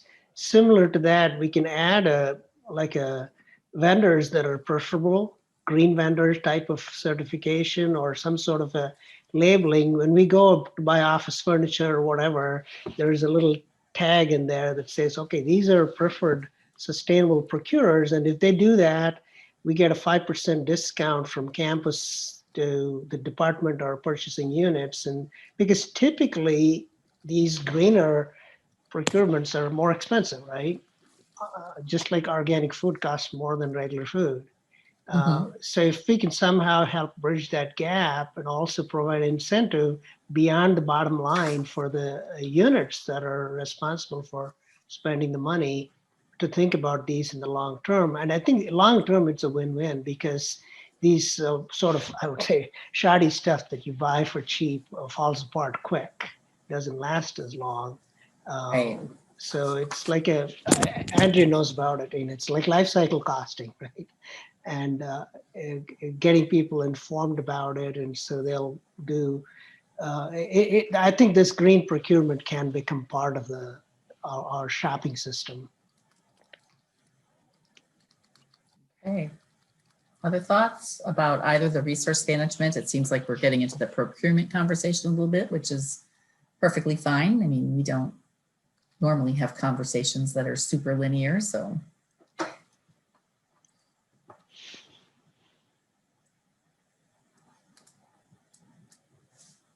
Emma and Natalie, you're the ones who speak up. And Jake hasn't said anything. Yeah, I'm note taker. He's just the note taker. He's the fly on the wall. Yeah. It is sort of a small group today, so yeah, it's a little harder, I think, when you have just a few people. Anything else about sustainable procurement or sustainable food, or, and actually any of these areas we can touch on. We have a bit of time, so feel free to speak up. Usually we're scrambling because we have bigger groups and less time, but today we have more time and a smaller group. I think one topic, if I can chime in here, that I think a lot about when people throw out this idea of green energy and renewable energy and green infrastructure, but we have to make sure we're doing it in a way that is equitable and it's not impacting communities that are already usually impacted by the effects of climate change. I hear a lot people say, yeah, let's get more EV charging stations around campus. But people have to keep in mind that you're only as green as your grid. And if we're being supplied by power plants that are located in eastern Wisconsin that are in communities of color, we're then just displacing the negative environmental impacts from our community onto a community that's already been so heavily impacted. So we need to make sure we're looking at things from an entire systems analysis to make sure we're doing it in a way that's benefiting everybody. It's easy to jump right away and say, let's not use fossil fuels on campus. Yes, that's great, but we need to make sure the back end is not negative as well. Yeah, good point. Follow it through the whole chain. Yeah. It's a good intro to what I was going to say. I was formulating a thought. But Great. I think from the student perspective, I agree that there should be like more resources allocated to like highlighting the green things that we're already doing, like we were talking about with food. But I think sometimes that can get lost and it looks like the institution is like greenwashing itself when we do like source local produce or something like that. But like you were saying, Jake, like if we're still fueling these like infrastructure projects that are clean or are not clean, excuse me, then it kind of just seems like we're highlighting the things that we want to talk about, but not addressing really the problem. So I think that's like a fine line to kind of be walking as we're doing this, of highlighting the important things and making sure people have access to it, but making sure that we are kind of like also walking the walk and supporting large infrastructure projects that are ultimately going to be helping communities.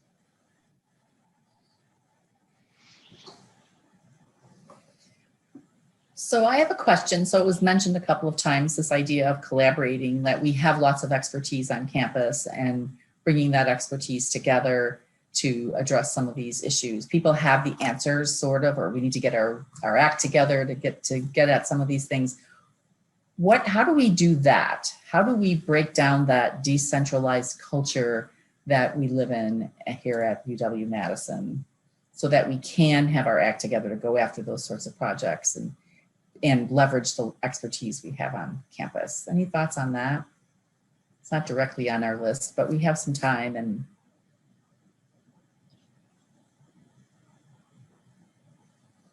that's a big problem. Yeah, I can imagine post-COVID having sort of like I think bringing people together, like town hall meetings, and not just town hall meetings, but there should be like this lubricant food stuff that, hey, free food, or some incentive for people to come and participate together. And typically, our campus, particularly in some cases after COVID, our calendars have gotten more and more filled with meetings. And hopefully post-COVID, we'll get some windfall. But an event, like for instance, like once every semester, our campus has a green day. And it's like no classes, shut down instruction. Just like from COVID, we know how to shut things down. So we just say one day, we just shut everything down. People come and talk, just meet each other. There's free food everywhere, and then they talk to each other and have these conversations. And that can even be like at a graduate student level or undergraduate student level. So students in Nelson School and students who are in law school and students who are in education and students who are in engineering, they're all the grad students are welcome, and there's food and just chat time on the library mall, like a mela type of stuff. And then students talk to each other. They say, hey, I found this cool thing. And they'll talk to their professor and say, hey, I found this cool professor doing something, and I think you guys should talk to each other. Yeah, big green event, huh? Maybe on Earth Day. Yeah. I mean, we can have like Leopold's birthday. We should be celebrating on campus, right? And so we should, use these things to sort of bring us together and celebrate and our legacy, and also in some cases there's a very, there are Native American festival. It could be a powwow event, sustainability powwow, and we learn from. I mean, I know years ago, I'm not sure it's still held or not. There used to be a powwow held in Randall Stadium from the Ho Chunk every fall. I took my son there one time, maybe 5-6 years ago, and we could have some sort of a native themed event that we can invite the native community in the state to come and speak to us about their perspectives. Okay, and then Andrea very graciously agreed to be an interim solution in the chat. Have people email me and she will try to connect them. I think you might want to be careful what you wish for there though, Andrea. Yeah. But do you want to say anything about that? As a faculty member, I understand where Gary's coming from the faculty side, that like you see these opportunities and figuring out how to connect with our facility side of campus actually seems really impossible. And I think that's one of the beautiful parts about the Office of Sustainability, right? That Missy's the director and she's actually on the FP&M side and I'm on the faculty side. And we have like a regular dialogue to say, okay, well, how, if how do we break this down? Yeah. Yeah. Like who do we talk to get like the right letter to do this, to get approval, to apply for funding? Yeah. Yeah, so we have 1 minute before we switch groups. So anyone have any last famous words they want to make sure we get, and make sure that we don't get you cut off as the group switch? We've got about a minute. Alex got in here and got quiet. You should have the final word, Alex. I have the ability to pick when we switch. Well, that's true. The only thing that I've had to come in and out a couple times, I'll just say that I'm hearing a lot of, not surprisingly, overlap of how this overlaps with what we talked about in engagement, a lot of the like communications and kind of building a culture of sustainability, and even in academics when we talked about things like campus as a living lab. So it's just, you know, I know we're talking about these kind of in silos, but as we come back for our last couple of meetings, I think there's gonna be a lot of overlap of how they all come together. Yeah, I think you're right. And with that, I'm gonna actually go start switching people. So you guys get the warning that it's gonna happen. We get the in-person sort of, the virtually in-person warning. Well, thanks everyone. I appreciate your thinking on this, and have fun in your other group.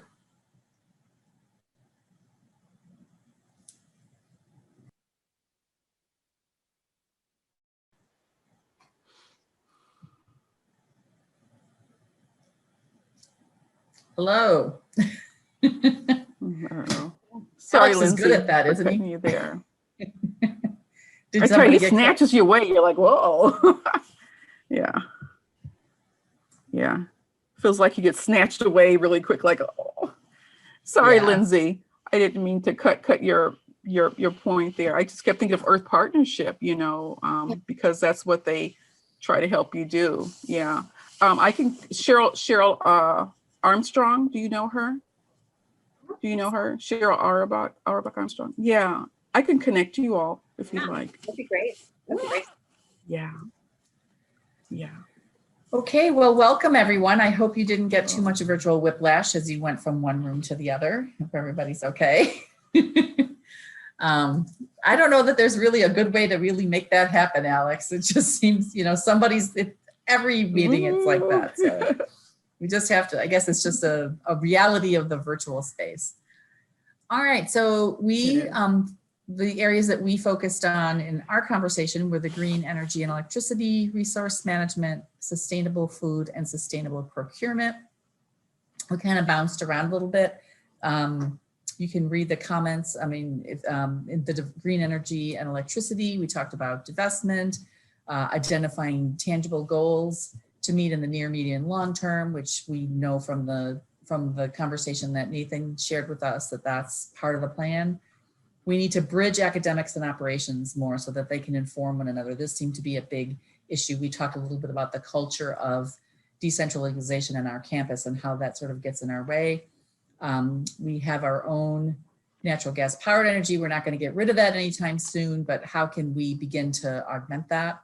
How do we use our university partners from around the country? How do we use campus infrastructure as a test bed for sustainable innovations? For resource management, we talked about how we need to bring more awareness to what we already have on campus. We are doing things already that people don't know about. And there was an example about lettuce that I can't give you the specifics about it, but there's some great program around lettuce that's being done here on campus that people don't know about unless they actually are in the space and see the sign that says that that's what's happening with that lettuce. So leveraging existing groups, again, there seems to be a theme here about the idea of collaboration and using expertise that we have across campus. Students are excited to be talking about things like sustainable food. It's a big priority for them. Again, establishing tangible goals. And again, great things that we're doing, but people don't know about them. And then first, sustainable procurement. Could there be an incentive for purchasing from preferred vendors who incorporate sustainability? It can be more expensive to do that. So could we have vendors identified who are sustainable and have some sort of incentive? Maybe you get a 5% reduction from the university or something like that. Because it is more expensive, we want to incentivize people to do it. So those were some of the things that they talked about. Anything that you noticed about the first group's work? Anything you want to add? I don't really have a comment about that, but I do have a question about previously, right before we switched groups, we were talking about, or I think John brought up the possibility of staff on campus staying home and working and utilizing home spaces as and virtual environments that we've kind of implemented from COVID. And I just wanted to know more about that because I'm just a student, so I don't hear all of the staff conversations, but I wanted to see like what the conversations were about that. Yeah, if I can know. Yeah, I'm happy to take a dive here into that. So the pandemic, people say never hesitate to take advantage of a disaster. And if there's one thing that the pandemic has taught us, it's taught us that there are some things, not everything, but there are some things that we can do successfully in a hybrid or telecommuting model to a degree anyway. And this is how my brain thinks of this, is that if we were to able to go to some hybrid model post pandemic, it does a lot of things related to sustainability and provides a lot of opportunities related to sustainability, because now instead of, we've got to expand our footprint on the building to accommodate additional staff, increased enrollment, we can take advantage of facility spaces that in the past may have been private offices, may have been, may have been conference rooms, may have been, hundreds of thousands of square feet on this campus generally was occupied and used every single day. And if not, then now we've got this great space opportunity to do things like communal spaces, hoteling spaces, spaces for student study, spaces for small group work that otherwise may have been occupied every day and maybe even into the evening by employees doing their specific work. But for those employees that can successfully do some of their work remotely, I think it creates some opportunities. This is in the very preliminary discussion at this point. But it would be a situation where we could actually, with a very significant campus facility assessment, identifying those areas that could be made available, instead of a group or a unit saying we need to build or expand this building to accommodate this. Now we can start inserting them into existing facility space and actually reduce our campus master plan footprint in the process, taking advantage of the outdoor spaces, the Lakeshore Nature Preserve, those types of things. So we're looking at it. We're just starting the discussions about, how would we do it? What would the impact be? But we're reducing the number of people coming to campus every day. We're reducing the number of vehicles coming to campus. We're reducing our pressure on parking vehicles everywhere that we have to on campus. There's a lot of positives that could come out of that, so long as we could continue doing the work. Now, if you ask me personally, do I want to be remote all of the time? Absolutely not. I need that connection to people. And it's thinking about those creative ways in which, if I am going to be in a hybrid mode, then how do I come to work? I would envision that maybe I won't have a private office anymore, but I'll have a certain subset of workstations that I can choose from when I come to work to do that work while still being able to meet in person with those people that I need to meet with, including the vice chancellor. So sorry for the long answer, but that's kind of what we're discussing. Yeah, John, I thought I also heard that you're going to start asking units to actually think about this, like who needs to be on camp, like evaluating their work in that way. Isn't that part of the plan? We're already starting it. The engagement is going to go through all shared governance groups, all schools and colleges. So we're just starting to scratch the surface on it, but yes, that we're talking about that right now. Matter of fact, it's a focus for the executive committee retreat this afternoon. Thanks for sharing about that. You bet. Okay, and thanks for the question, Michael.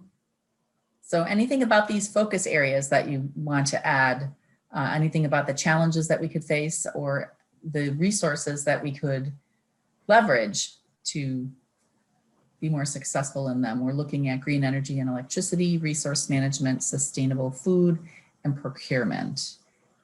Yeah, and would it help? Share I was going to just ask if you would be better for me to share that document with the notes on it than the document than the focus area. Yeah. You read my mind, Jake. Yeah. This is Nola. I just kind of feel like itching to say this. When I looked at our transportation, for example, I often think about when we talk about wanting to be inclusive and accessible, and it seems like we compartmentalize people with physical disabilities. This campus is so overwhelming to navigate. And I've seen people when they get on the campus buses, how sometimes shockingly insensitive people can be with making space for someone to even get on the bus and the seats that are designed for people with disability or older people or even women who are pregnant. And I'm shocked that there isn't that behavioral culture of consideration there. It's not enforced. The drivers just drive, and especially when they're overpacked when students are getting to classes. It's just not even doable. So it kind of says, this campus is not available for you. And I kept thinking, where are the people who have physical or mobility issues? They must be remote doing distance learning. I feel like, and my background being ADA and inclusion and equity, I just feel like what we say does not match what the experience is and what shows up. And when we look at transportation options and we look at where activities and events are held, to what extent are they truly facilitating inclusion? As a person getting older and have psoriatic arthritis, for example, I really debate, do I really want to go to that event at Union South to walk to where the bus is? And so as we create green opportunities and options, can there be more equity in terms of how events are provided? Everything moved from Memorial to the, as they say, Central, but I don't feel that, Union South is necessarily Central because of the ways. If there could be more of a balance, not all one, but maybe a more balance between the Memorial and the South locations as there are events.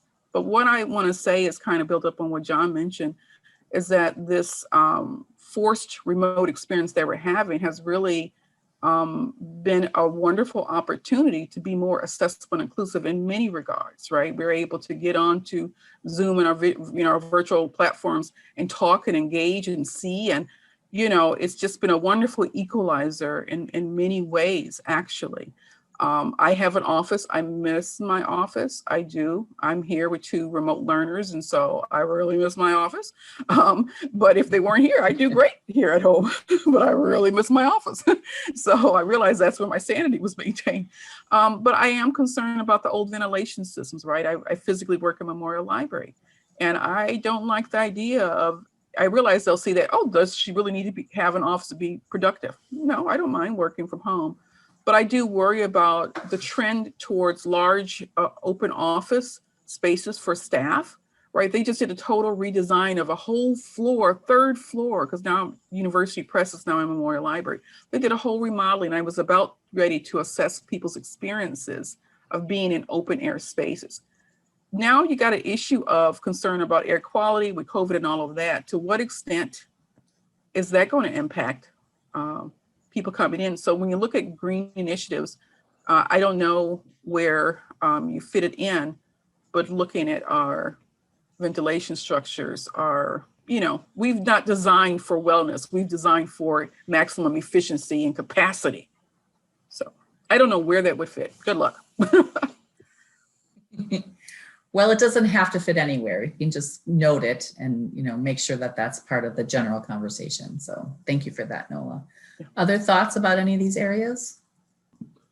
I would just add on to Nola's comment. I mean, I learned a lot throughout the design of the Nicholas Recreation Center in all of our workshops, and the HVAC system in that facility are far greater than anything that, I mean, granted, it's the newest building on campus, right? So, but we did things in that facility that nobody has done. In the pool area, we take the chloramines right off the top of the water when the chlorine comes off the water, and we exit them through just a state-of-the-art HVAC system. But we're also able to turn the air over within the HVAC system within that building at a far greater pace and purify the air, which is, we didn't do that because we were worried about a pandemic. We did that for the health and well-being of the exercisers and the users in the building, but it has presented a great opportunity to study it. So we've got people looking into that facility design,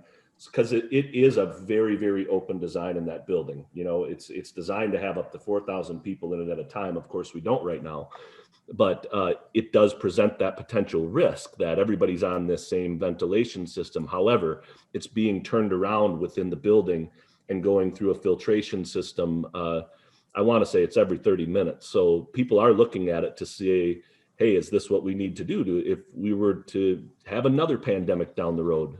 So your point is incredibly valid, Nola. Yeah, learning lots of things from this pandemic about a lot of different areas of our lives, right? Our resilience, all kinds of things. Oh, I'm sorry, go ahead. No, Lindsay. that's fine. I'm sorry. I almost wonder if like an after action report would be beneficial, like a beneficial activity for this group, like an after action report of like, how do we make transportation work better for less people? Like, are there more opportunities for sharing of permits and spaces?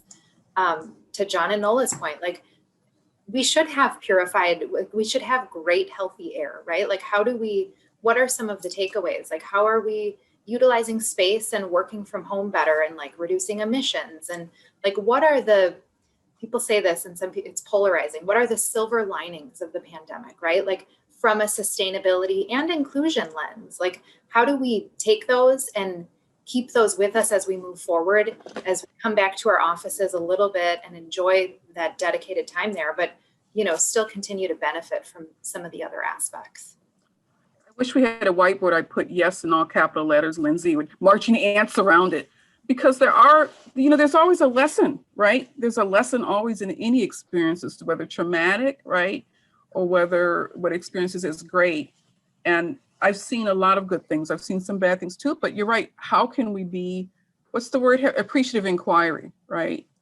What have been the opportunities in this challenge that we're experiencing, right?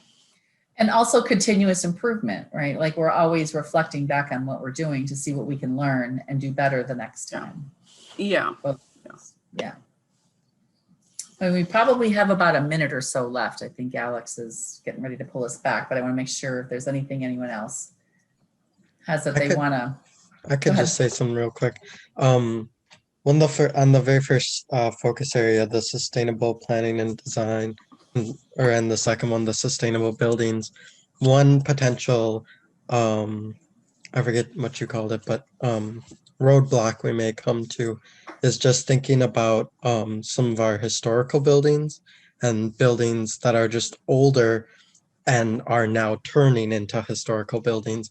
I know that there's a large body of students who are really connected to a lot of different buildings and feel strongly about different spaces on campus. So when we're talking about transitioning over to sustainable buildings and creating new centers, just thinking about those concerns and what that may look like, I see that as a possible concern. Yeah. Yeah, that's a great point as well, Michael. I'll use the Ag Dean's residence by the gardens as an example. So that building needs to be restored, and it's a historical site. It's more expensive to do historical restoration, but in that project and in that design, we are using a lot of sustainability protocols by the way that we restore the plumbing, the electric, and the HVAC, and the materials that will be used in that facility. So it may be a little bit more of an investment, but I do believe that there's definitely a way to do it to meet the concern that you just said. No doubt. Yeah, that's awesome. Great. Well, we've got 3 seconds. See you all on the other side.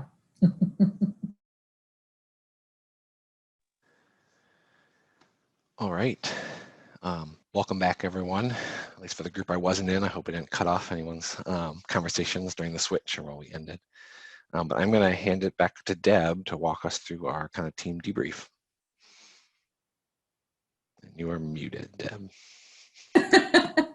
Does it to everyone when we come back. I know. I'm never going to figure it. I must not be trainable. I never seem to be able to get that right. So we have kind of a small group today. So I think sometimes we do this in the chat, but I think we have time today to actually go around the group and just, share something that really stood out for you from this conversation. So if I can, I'd like to start with Jerry, John, and Natalie. Just, one thing that really stuck with you from today's conversation. And I'm putting you on the spot, Jerry, to go first. And you're muted. I was going to say Natalie, Emma, and me in that order. But you put me on the spot. I would say opportunity is one word. I would summarize our conversation where we left off. Yeah. Thank you. Great. John, Natalie, then Lindsay. So I would say the comment that struck me the most was sustainable landscape and how we recognize not only our beautiful geography and enhance it and take advantage of the green space, but how we also pay respect to the fact that this is Ho-Chunk land and how we educate people about the history of that as we take that into consideration. That one hit me. I like that one a lot. As everybody knows, the natatorium is undergoing a brand new facility there, and there's some effigy mounds. And the lead donor actually was working with me and now working with the new director and their team over there about how do we enhance that entire space between the natatorium to the lakeshore to pay respect to those effigy mounds, but also to educate walker-bys as they're going on the lakeshore nature path and everything. So Michael's comments and others that were talking about that really hit home for me. Thank you. Natalie, Lindsay, then Emma. All right. One thing that stuck out to me was when we redesigned classrooms to keep a sustainability and accessibility forefront in order to enhance student learning and inclusivity in these classrooms and study spaces in general. Thanks. Lindsay, Emma, and Nola. Sure. One thing that isn't always at the top of my mind, but it sounds like it's very important to students is our food. Nola mentioned, high protein, non-meat sources, and that's something during this time is just not even at the front of my mind, but as we come back, that'll be so important to make sure that there are healthy choices that are better for the environment made widely available. Thanks. Emma, then Nola. Yeah, I was also really intrigued by the food conversation. And I will say my biggest takeaway was that I learned a lot today. I'm a first-year master's student, and so I have been on campus like a handful of times, so I didn't get to contribute much today just because I've barely been on the physical campus. So oh yeah, getting the short end of the stick on this one, but that's okay. Thank you, Emma, and thank you for being so vulnerable to say that. I appreciate that. But I mean, it was really interesting to learn just all of the like inner workings of classrooms and design spaces and all that kind of things, because that's just something I haven't been exposed to yet. But I am looking forward to hopefully next year getting to know more about it. Yeah. Nola, and then I think Michael, you're still with us even though you're not on video, is that right? Oh, great. Okay, Nola, and then Michael will have the last word. Yeah, it's dangerous to give me open space to talk. I feel I've shared enough. I'm going to one word. One word. Inspiring, encouraging. Perfect. Yeah, maybe two. Thank you. I can't even respect the one word rule. You came close. Michael, how about you? Yeah, this was great. I'm really excited about the conversations we were having. I was really thankful for all the information. John specifically gave me answered a lot of my questions and concerns. I'm excited for the talks about what virtual and away from, I'm forgetting the words for it, but virtual work can look like, and what we could utilize those spaces for, and what that could do for the landscape management and just everything. So it's all very exciting, and thank you all. Okay, Alex, I'm going to turn it back to you to close us down. Great. Well, thank you, everyone. Like usual, my only thing, I think 30 seconds or so here on our next steps.